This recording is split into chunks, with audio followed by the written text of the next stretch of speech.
I don't know why I'm telling you this. Maybe I just want someone to believe me, to know that what happened to me in that supermarket was real. Wasn't some hallucination, and it sure as hell wasn't a dream. This was an experiment. It started like any other Thursday night. I was on my way home from work, exhausted, stopping by the supermarket for a quick dinner. Something microwavable. I remember the place was emptier than usual. Just a few shoppers scattered between the aisles and a cashier who looked like he hadn't slept in days.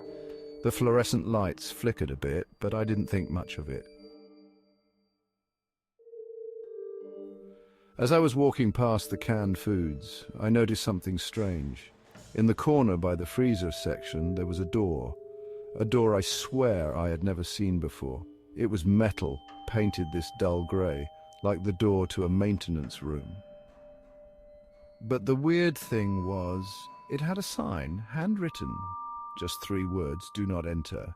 Now, any sane person would have ignored it, but I was curious. I mean, this is the kind of curiosity that gets you killed in horror movies, right? But I thought, it's just a door in a supermarket. What's the worst that could happen?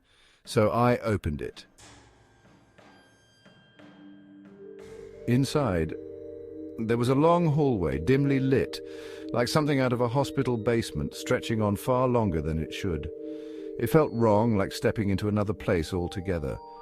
But something made me walk down it. Each step echoed, louder and louder, until the door slammed shut behind me. When I turned around, the door was gone. Just a blank wall. I tried to keep calm, to tell myself it was some kind of prank. But the walls, they seemed to close in, like they were breathing, and the air got colder with every step I took. I don't know how long I walked down that hallway. Minutes, hours, but eventually I found another door. No sign this time, just a cold metal handle that sent a shiver through my skin. I opened it. Inside was a room, just a small, empty room. White walls, fluorescent light flickering overhead, and a single chair in the middle. On that chair there was a notebook. I picked it up, and there, on the first page, were the words Experiment 001, Observation of Subject, and the page below that had my name on it. My name, my age, my favorite foods, even things I'd never told anyone. It was all there, written in this neat, cold handwriting. I flipped through the pages, and with each one I felt more and more like I was being watched. Every detail, every small habit of mine written in that book, they knew everything about me. And then I heard it. Footsteps. Slow, measured, just outside the door. I froze.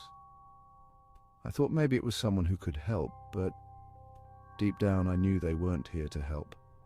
I crouched behind the chair, gripping the notebook like it could save me.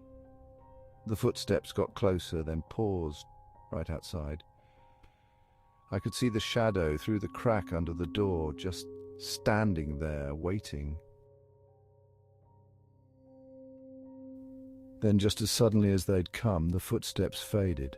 I stayed there, shaking, until I couldn't hear anything but my own breathing. I don't know how long I waited, but finally I got up, clutching the notebook. I opened the door, and somehow I was back in the supermarket. The hallway was gone, like it had never been there.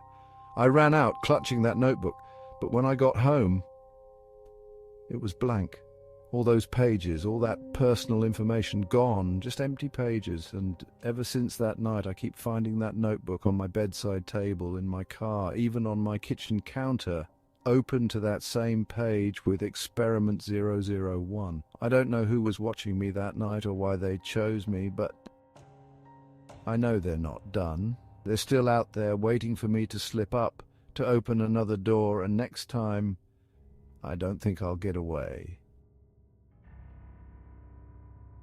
So if you ever find a strange door in a place where it shouldn't be, don't open it, because you might just end up part of the next experiment.